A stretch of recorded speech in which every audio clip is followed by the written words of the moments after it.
एक साधु देश भ्रमण के पैदल निकला हुआ था। एक बार रात हो जाने पर वो किसी गांव में आनंद नाम के व्यक्ति के दरवाजे पर रुका। आनंद ने साधु की खूब सेवा की। दूसरे दिन आनंद ने बहुत सारे उपहार देकर साधु को विदा किया।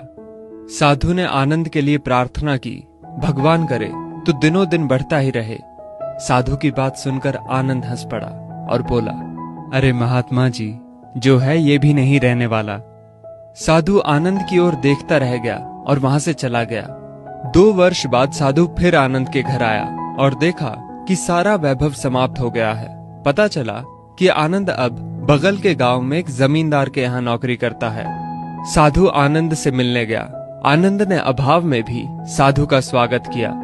झोपड़ी में फटी चटाई पर बिठाया, खाने के लिए सूखी रोटी दी। दूसरे दिन जाते समय साधु की आंखों में आंसू थे। साधु कहने लगा, हे भगवान, ये तूने क्या किया? आनंद पुनः हंस पड़ा और बोला, महाराज, आप क्यों दुखी हो रहे हैं? महापुरुषों ने कहा है कि भगवान इंसान को जिस हाल में रखे, इंसान को उसका धन्यवाद करके खुश रहना चाहिए। समय सदा बदलता रहता है और सुनो, ये भी नहीं रहने वाला। साधु मन ही मन सोचने लगा, मैं तो केवल भेष से साधु हूं, सच्चा साधु तो तू ही है आनंद।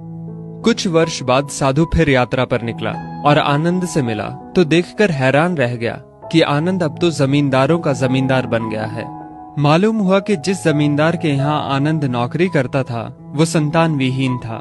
मरते समय वो अपनी सारी जायदाद आनंद को दे गया। साधु ने आनंद से कहा, अच्छा हुआ वो जमाना गुजर गया, भगवान करे अब तू ऐसा ही बना रहे। ये सुनकर आनंद फिर हंस पड़ा और कहने लगा, महाराज, अभी भी आपकी नादानी बनी हुई है। साधु ने पूछा, क्या ये भी नहीं रहने वाला? आनंद ने उत्तर दिया, हाँ, या तो ये चला जाएगा या फिर इसको अपना मानने वाला ही चला जाएगा। कुछ भी रहने वाला नहीं है, और अगर शाश्वत कुछ है तो वो है परमात्मा, और उस परमात्मा की अंश आत्मा।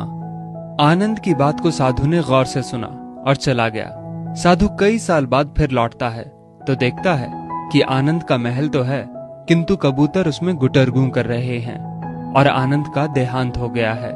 बेटियां अपने अपने घर चली गईं, बूढ़ी पत्नी कोने में पड़ी है। साधु कहता है, अरे इंसान, तू किस बात का अभिमान करता है? क्यों इतराता है? यहाँ कुछ भी टिकने वाला नहीं है। दुख या सुख कुछ भी सदा नहीं रहता। तू सोचता है पड़ोसी मुसीबत में है और मैं मौज में हूं, लेकिन सुन, ना मौज रहेगी और ना ही मुसीबत।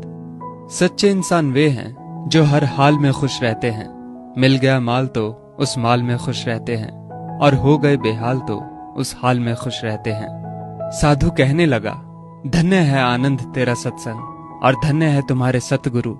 मैं तो झूठा साधु हूं, असली फकीरी तो तेरी जिंदगी है। अब मैं तेरी तस्वीर देखना चाहता हूं, कुछ फूल चढ़ाकर दुआ तो मांग लूं। साधु दूसरे कमरे में जाता है तो देखता है कि आनंद ने अपनी तस्वीर पर लिखवा रखा है, आखिर में ये भी नहीं रहेगा। खूबी और खामी दोनों ही होती है हर इंसान में। जो तराशता है उसे खूबी नजर आती है, और जो तलाशता है उसे खामी नजर आती है।